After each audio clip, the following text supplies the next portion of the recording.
সম্মানিত ভিউয়ার্স, আসসালামু আলাইকুম। আশা করছি আল্লাহর রহমতে সকলে খুব ভালো আছেন। দেশ এবং দেশের বাইরে থেকে যে সমস্ত প্রবাসী ভাই বোনেরা আজকের এই ভিডিওতে ক্লিক করেছেন তাদেরকে অসংখ্য ধন্যবাদ জানাচ্ছি।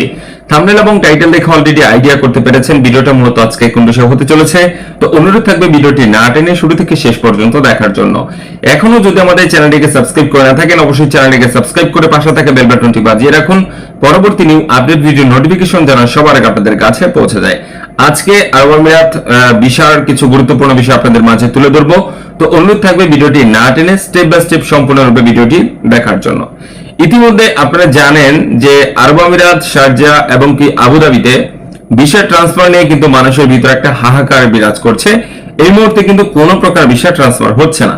কিন্তু এই মুহূর্তে দেখেন আরব আমিরাত সরকার কি একটা বিষয়কে গুরুত্ব দিয়েছে, যেখানে প্রায় 11 লক্ষের মতো মানুষ অবস্থান করছে, পুরুষ, আপনার হচ্ছে দুবাই, শারজাহ, আরব আমিরাত।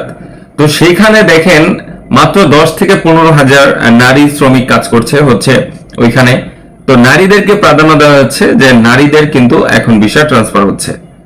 তো একটা বিষয় আমার মাথায় ঢুকছে না, যে বাংলাদেশ হাই কমিশন থেকে সরকারিভাবে তারা যে একের পর এক ব্রিফিং করছে, তো নারী মাত্র 10 থেকে 15,000 নারী। তো এর ভিতরে তাদের বিষয়টা গুরুত্বপূর্ণ দেওয়া হলো, যেখানে প্রায় 10 লক্ষের উপরে মানুষ এখানে অবস্থান করছে। প্রায় 3 থেকে 4 লাখ 5 লাখ মানুষ এখানে ভিসা ট্রান্সফার করতে পারছে না, বিভিন্ন রকম সমস্যায় ভুগছে। তাদের বিষয়টা গুরুত্ব না দিয়ে এখানে লেডিস ফার্স্ট একটা কথা আছে, তো মহিলাদেরকে গুরুত্ব দেওয়া হয়েছে। এখন মহিলাদের যে বিষয়টা ক্লিয়ার করে দেই, নয়তো আপনারা বুঝবেন না। তো আরবির ঘর টু আরবির ঘর ভিসা ট্রান্সফার করতে পারবেন, এবং কি আরবির ঘর থেকে আপনারা চাইলে কোম্পানিতেও ট্রান্সফার হতে পারবেন। এই মুহূর্তে এটা চালু হয়েছে। এখন কথা হচ্ছে যে সরকারিভাবে এই বিষয়টা কিভাবে গুরুত্ব দিল আমার মাথায় বোধগম্য নয়, যেখানে প্রায় 8 থেকে 9 লাখ মানুষ ভিসা ট্রান্সফার করতে পারছে না, একের পর এক হয়রানির শিকার হচ্ছে। তাদেরকে গুরুত্ব না দিয়ে হঠাৎ করে নারীদেরকে গুরুত্ব দেওয়া হলো।